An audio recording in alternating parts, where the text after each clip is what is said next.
नाशिक आहे, राज ठाकरेंचा विषय आहे. नाशिकचं तर मी ऐकलं काल. हो. आता जे काही 2019ला स्वतःच्या वैयक्तिक स्वार्थासाठी, खुर्चीसाठी बाळासाहेबांचे विचार, हिंदुत्वाचे विचार सोडले आणि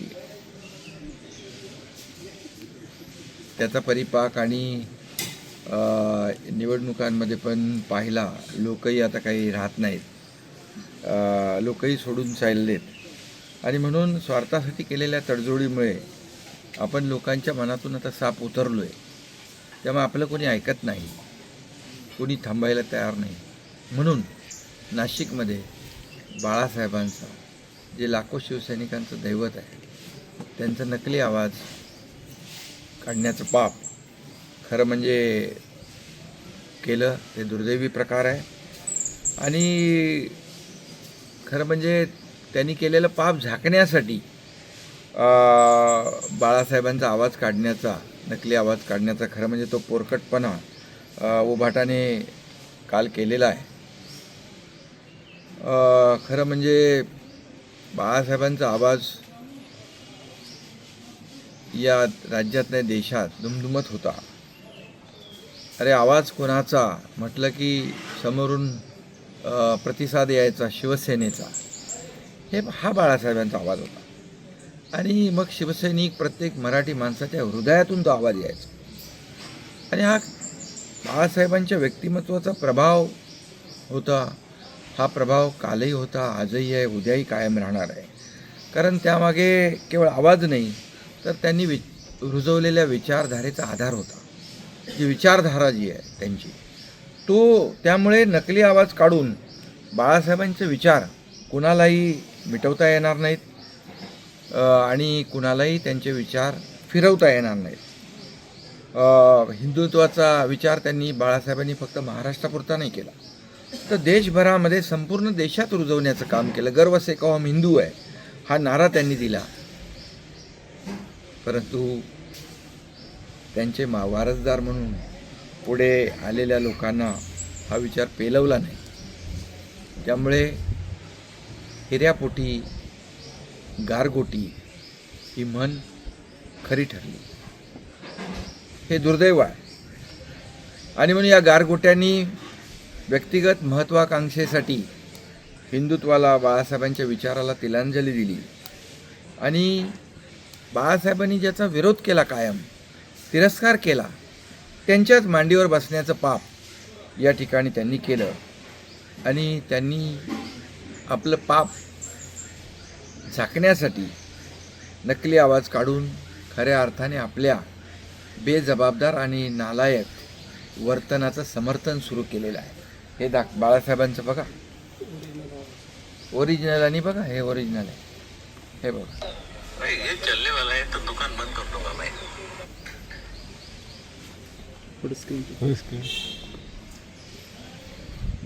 दुकान बंद कर दूंगा मैं, कहता हूँ. परत दाखव. ये मैं हां, हा बाळासाहेबांचा ओरिजिनल विचार. मैं दुकान बंद कर दूंगा मैं, कहता हूँ. ये मैं मेरी शिवसेना की कांग्रेस नहीं होना दूंगा, नहीं, कभी नहीं. और मुझे जब ये मालूम होगा कि हो रही है तो I will close my shop. अलग हो जाएंगे. अलग नहीं चाहिए. शिवसेना चुनाव नहीं लड़ेगी. जाओ. कहाँ जाएंगे लोग, कहाँ जाएंगे? आज जो मान सम्मान तुम्हें मिल रहा है, शिवसेना के नाम पर मिल रहा है, हिंदुत्व के लिए मिल रहा है, भगवान झंडा के लिए मिल रहा है. हे बघा, हे खरं आहे. आणि त्यांनी माझ्यावर ते नेहमीच करतात, पण टीका. हे उचल बघा. हां, ते दुसरं दाखव ना, बाळासाहेबांचं बघा माझ्यावर दाखव. म्हणजे बाळासाहेबांच्या तोंडून एकनाथ शिंदेबद्दल जे वक्तव्य त्यांच्या तोंडी घातलंय, आमच्या ठाण्याने विशेष करून एकनाथ शिंदे हे आनंद दिघे यांनी उभी केलेली माणसं आहेत, त्यांच्या तालमीत तयार झालेली माणसं आहेत. किती खोटं करणार? आणि म्हणून खोटं ते खोटंच, नकली ते नकलीच आहे. आणि व्यक्तिगत महत्त्वाकांक्षेसाठी बाळासाहेबांना सोडलं, हिंदुत्वाचे विचार सोडले, त्यामुळे त्यांना विधानसभेत लोकांनी नाकारलं. जो डोंगरा एवढ्या वडिलांचा होऊ शकत नाही तो तुमचा आमचा काय होऊ शकतो, यात सरळ विचार विधानसभेतल्या निवडणुकीमध्ये लोकांनी केला. आणि त्याचा परिपाक काय तो आपण बघितला की आरोपाचा एवढा किस काढला, एवढे आरोप केले आमच्यावर, पण 100 लढवून एवढ्या आरोपांचा किस काढून अवघे 20 मिळवले. आम्ही 80 जागा लढलो. बाळासाहेबांचा विचार डोळ्यासमोर ठेवला, विकासाचा विचार डोळ्यासमोर ठेवला, आणि शिवसेना 80 लढवून 60 जिंकले. म्हणजे खरी शिवसेना कुणाची आहे? जनता जनार्दनाच्या दरबारात देखील त्याच्यावर शिक्कामोर्तब झालेला आहे. खरं म्हणजे बाळासाहेबांनी कधीच राम मंदिराला विरोध करणाऱ्यांच्या गळ्यात गळे कोणी घातले? बॉम्बस्फोटातल्या आरोपीला प्रचारामध्ये कुणी फिरवलं? ही बाळासाहेबांच्या विचारांची बेमानी नाही तर काय? एवढं होऊन सुद्धा ते लोक म्हणतात आम्ही हिंदुत्व सोडलं नाही. याला काय म्हणायचं? आता काय शिल्लक राहिलंय? त्यांनी हिंदुत्व सोडलं नाही म्हणता, मी तर म्हणतो फक्त हिंदुत्वच नाही तर लाजही सोडलेली आहे. आणि अशी माणसंच एवढं सगळं करून पण मी त्या गावचाच नाही असं म्हणणारी वृत्ती असते. आणि म्हणून मी शेवटी एवढंच जाता जाता सांगतो, लाखो शिवसैनिकांचं दैवत बाळासाहेब आहे. आणि बाळासाहेबांचा नकली आवाज काढून आपल्या स्वार्थी आणि नकली टोळीला कोणी स्वीकारणार नाही. आता कोणी थांबणार नाही, कारण तुम्ही बाळासाहेबांचे विचारच सोडलेत. बाळासाहेबांच्या विचारांशी बैमानी केली आहे, तुम्ही बाळासाहेबांशी दगाबाजी केली आहे. आणि आम्ही काय केलं? तुम्ही जी गहाण टाकलेली शिवसेना, गहाण टाकलेला धनुष्यबाण, काँग्रेसच्या दावणीला बांधलेली शिवसेना आम्ही 2022ला सोडवली आणि लोकांच्या, सर्वसामान्य माणसाच्या मनातलं सरकार आम्ही आणलं. त्यामुळे फक्त ते सत्तेतून उतरले नाहीत, तर लोकांच्या मनातून देखील उतरलेले आहे. फक्त एवढंच सांगतो की थोडी जरी जनाची नाही मनाची असेल तर असले पोरकट आणि थिल्लर प्रकार करून बाळासाहेबांचा अवमान करू नका आणि बाळासाहेबांना वेदना होतील असं काम करू नका. साहेब, पण हे सगळं होत असताना जो AIचा आवाज बाळासाहेब ठाकरे यांचा काढण्यात आला, यामध्ये असं म्हणण्यात आलंय तुम्हाला उपहासात्मक बोलताना त्यांनी तुमच्या दाढीचा उल्लेख केला आणि असं म्हणलंय ठाण्याची दाढी यांनी जी गद्दारी केली आहे, हा जो डाग आहे गद्दारीचा, हा महाराष्ट्रातल्या इतिहासात कधीही पुसून न निघण्यासारखा आहे. हे बाळासाहेब नाही म्हणाले. बाळासाहेब काय म्हणाले ते तुम्हाला मी दाखवलंय ओरिजिनल. हे AIचा आवाज काढून बाळासाहेबांचा विचार तुम्ही बदलू शकत नाही, बाळासाहेबांचा आवाज तुम्ही बदलू शकत नाही, या एकनाथ शिंदेबद्दल असलेलं मत तुम्ही बदलू शकत नाही. एकनाथ शिंदे काय आहे ते सर्वांना माहित आहे. आणि मी ही एकनाथ शिंदेच्या दाढीची एवढी त्यांना चिंता आहे, या दाढीनेच तर त्यांची भ्रष्टाचारी महाविकास आघाडीची गाडी खड्ड्यात घातली होती. तुमचा टांगा पलटी, घोडे फरार झाले होते. सत्तेवरून तुम्हाला आम्ही सत्ता सोडली, सत्तेतून आम्ही पायउतार झालो, पुढे काय होणार आम्हाला माहित नव्हतं. परंतु बाळासाहेबांचे विचार तुम्ही सोडल्यामुळे तुम्हाला सत्ता सोडावी लागली. त्यामुळे AI बाळासाहेब असा नेता होता, असं नेतृत्व होतं की त्यांचा नकली आवाज कोणी काढू शकत नाही. आणि हे जे करतायत हे पाप करतायत. आणि यांना वाटतंय की बाळासाहेबांचा आवाज काढून आम्ही जे काही आम्हाला सोडणारे लोक आहेत, आमच्या विचारधारेला सोडून चाललेत, ते थांबतील, बिलकुल त्यांचा तो भ्रम आहे. साहेब, काल याच दरम्यान संजय राऊतांनी सुद्धा भाषण केलं. त्या ते दरम्यान जाऊ दे, त्यांच्याबद्दल मला काय, आमचे प्रवक्ते ते बोलतील. वक्तव्य म्हणजे तुमच्यासाठी सांगायचं झालं तर ठाण्याची रिक्षा आज गावाला गेली आहे. का गेली, अमावस्या आहे का पौर्णिमा आहे हे माहित नाही, मात्र तुम्हाला माहित आहे ना काय झालंय ते इकडे? तुम्ही कालपासून आहात ना इकडे. अगदी पण त्यामुळे मी गावी आलो की लोकांना चिंता असते, गावी का गेला? मी शांत बसलो की लोकांना चिंता असते. अरे गाव माझं आहे, मला गावात, अरे त्यांना गावं नाहीत म्हणून कुठे जात नाहीत वाटतं, ते जातात कुठे लंडन बिल्डन इकडे कुठे कुठे जातात.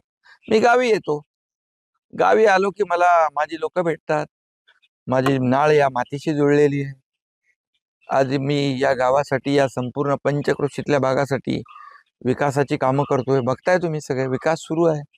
माझी संकल्पना आहे या संपूर्ण पंचक्रोशीतला तरुण नोकरीसाठी, रोजीरोटीसाठी आपलं गाव सोडून बाहेर जाता कामा नये, एवढं आम्ही त्याला इथं तयार करून देणार. म्हणून ते विकास सुरू आहे. आज अनेक योजना आपण करतोय. आज नवीन महाबळेश्वरची संकल्पना पुढे आली आहे, 392 गावं आणखी आली आहेत.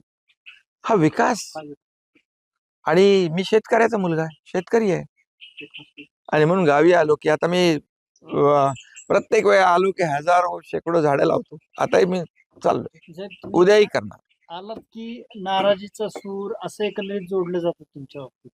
हे नाराज झाले साहेब म्हणून गाव नाराज झाले. म्हणजे मी गंभीर झालो तर गंभीर का झालो, मी हसलो तर का हसलो, मी गावी आलो तर का गावी आलो, एक संशोधनाचा विषय त्यांना मिळालेला आहे. आणि मला वाटतं त्याच्यावर संशोधन करत राहावं त्यांनी. मी माझं काम करत राहतोय. चिंता त्यांना लागते, पोटदुखी त्यांना होतीये, त्यामुळे ते हा त्यांचा विषय. साहेब, राज ठाकरेंनी आज एक ट्विट केलंय की जे अभ्यासक्रमामध्ये हिंदी भाषा घेतली जाते आणि ती सक्तीनं जर केली गेली त्याची हिंदी भाषा शिकवण्याबाबतची, तर त्याला विरोध राहील अशा पद्धतीनं त्यांनी ट्विट केलं. हे मला माहिती नाही, मी पाहून घेतो. वक्फ बोर्डाच्या ह्या निकालाला सुद्धा, निर्णयाला सुद्धा न्यायालयानं स्थगिती दिलेली आहे. वक्फ बोर्डाच्या तो काय निर्णय संसदेत घेतला निकालामुळे ठीक आहे, आता कोर्टाच्या निर्णयाच्या विरुद्ध कोणी, आम्ही कोर्टाचा निर्णयाचा आदरच करतो आम्ही, परंतु जो प्रधानमंत्री मोदी साहेबांनी जो निर्णय घेतलेला आहे, ते मुठभर लोकांच्या हातात ही वक्फची एवढी मोठी प्रॉपर्टी होती. करोडो लाखो एकर जमीन आणि कोट्यावधी रुपयांची ही जमीन, ही लाटण्याचं, लुबाडण्याचं काम इतके वर्ष सुरू होतं. याचा फायदा सर्वसामान्य गरीब मुसलमानाला, मुलांना, महिलांना झाला पाहिजे, ही त्याच्यात भूमिका होती. आणि या जागेवर शाळा, कॉलेज, हॉस्पिटल होतील आणि त्यामुळे सर्वसामान्य माणूस मुख्य प्रवाहात येईल, ही भूमिका होती. त्यामुळे आता ठीक आहे, कोर्टाचं पुढे काय होईल ते. साहेब, तुम्ही नवीन महाबळेश्वर बाबत तुमचा ड्रीम प्रोजेक्ट आहे हा, पण कुठेतरी मुनावळेच्या काही कामांना स्थगिती मिळतीये. काय म्हणजे हे ऍक्च्युअली प्रोसेस प्रमाणे कामं घेतली गेली नाही, बिलकुल काही कुठल्याही मुनावळ्याच्या कामाला स्थगिती मिळणार नाही. काही परवानग्या राहिल्या असतील त्या परवानग्या घेतल्या जातील. शेवटी सरकार पर्यटनाला चालना देणार सरकार आहे. साहेब, महाविकास आघाडीच्या बाजूनं कायम मोदी आणि शहांवर टीका केली जाते. उद्धव ठाकरे यात आघाडीवर असल्याचं आपल्याला पाहायला मिळतं. अनेक बाबतीत टीका करतात. आपलं याबाबत मत काय आहे? कारण ही टीका सातत्यानं होत असते आणि ते तुम्हाला धरून पण बऱ्याच वेळेला टीका करतात. खरं म्हणजे सूर्यावर थुंकण्यासारखा प्रकार आहे. आता वर थुंकल्यावर काय होतं? तर खरं म्हणजे हिंदू हृदय सम्राट बाळासाहेबांचं स्वप्न काय होतं? ते म्हणायचे, मला एक दिवस प्रधानमंत्री करा, मी अयोध्येमध्ये राम मंदिर बांधेन, काश्मीर मधलं 370 कलम हटवेन. कुणी केलं ते? अयोध्येमध्ये राम मंदिर वही बनाएंगे, तारीख नहीं बताएंगे, असं मस्करी आणि टिंगल कोण करत होते? हेच करत होते. ते काम देशाचे प्रधानमंत्री नरेंद्र मोदीजींनी केलं आणि 370 कलम हटवण्याचं काम मोदीजींच्या मार्गदर्शनाखाली गृहमंत्री अमित शाह साहेबांनी केलं. उलट त्यांना धन्यवाद द्यायला पाहिजे. परंतु ही जी काय पोटदुखी आहे आणि बाळासाहेबांचे जे विचार, जी स्वप्न पूर्ण केले, त्यांना धन्यवाद द्यायचे ऐवजी, त्यांचे आभार मानायचे ऐवजी त्यांच्यावर टीका टिप्पणी शिव्याशाप देण्याचं काम जे लोक करतायत त्यांना जनता धडा शिकवेल. साहेब उदयनराजेंनी आणि आम्ही केली नॅचरल अलायन्स केली आहे. जी वैचारिक युती, वैचारिक गठबंधन जे बाळासाहेबांनी केलं ते आम्ही केलंय. आम्ही काय सांगत होतो? एबीपी माझा, उघडा डोळे बघा नीट.